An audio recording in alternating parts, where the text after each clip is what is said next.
Avant les années 2000, j'étais donc en mode conventionnel comme tous mes collègues agriculteurs environnants, c'est-à-dire monoculture de maïs et élevage. C'était un peu le schéma landais qui se perpétue encore, qui existe aujourd'hui, hein, monoculture de maïs, élevage de volailles ou élevage canard ou bovin. J'ai commencé à me questionner après les années 96, après la crise de la vache folle, qui a directement impacté mon revenu de manière importante, puisque le troupeau faisait partie, constitue une part importante de mon revenu. Et donc il a fallu réorienter le système d'exploitation à partir du constat que, à la veille des années 2000, eh bien, économiquement, mon exploitation ne tenait plus, quoi. Il fallait trouver d'autres solutions pour essayer de pallier à cette chute des prix qui nous a été imposée tout d'un coup, puisque on s'est retrouvé, ce qui est encore le cas aujourd'hui, hein, avec un prix de la viande, le prix carcasse, qui est le même depuis 30 ans en arrière, quoi. Quand on sort un résultat nul, voire négatif, ça fait se questionner. À ce moment-là, j'ai amorcé une conversion vers l'agriculture biologique que j'avais un peu derrière la tête depuis 1998 et que j'ai finalisé aujourd'hui. Et je suis parallèlement passé en vente directe afin de retrouver la meilleure plus-value de mon travail et de retrouver une rémunération de mon travail, ce qui est la finalité de la démarche finalement.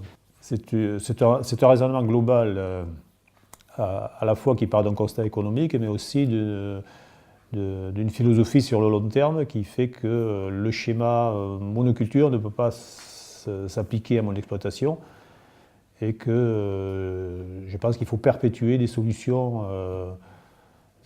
plus classiques et revenir à une agriculture sans doute moins intensive qui correspond plus à ces territoires, et qui puisse à la fois se perpétuer, se transmettre pour les générations futures dans des conditions de viabilité normales. Pour ce qui me concerne, tout ce que consomme mon troupeau est cultivé sur la ferme.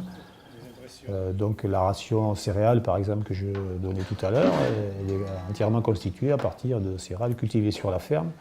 Il n'y a pas d'achat d'intrants à l'extérieur dans l'agrofourniture.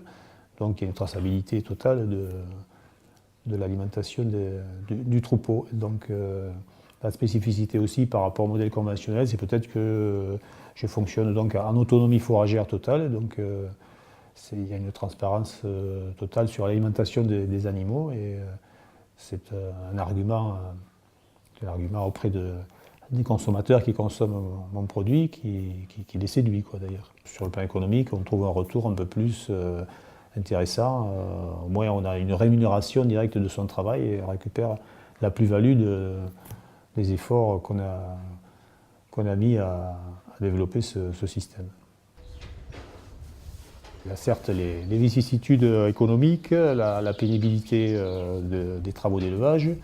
En même temps, il y a ce choix de vie que j'ai fait, c'est de vivre à la campagne, donc de par ce métier. Il n'y a pas que des inconvénients, il y a aussi de bons côtés. Malheureusement, ils sont trop souvent estompés par les réalités économiques du moment qui font qu'on a au fond de l'esprit ce souci toujours de rentabilité, de tirer un revenu qui nous tiraille, qui nous faut oublier des fois le côté bucolique des choses, même si il m'arrive de m'arrêter sur des moments magiques qu'on peut vivre tous les jours. C'est aussi le bon côté ça fait partie des bons côtés de ce métier, où on peut avoir une communion avec la nature qui fait un peu la force de l'attachement qu'on a au métier aussi. Ça, c'est une partie importante de l'attachement qu'on a à ce métier.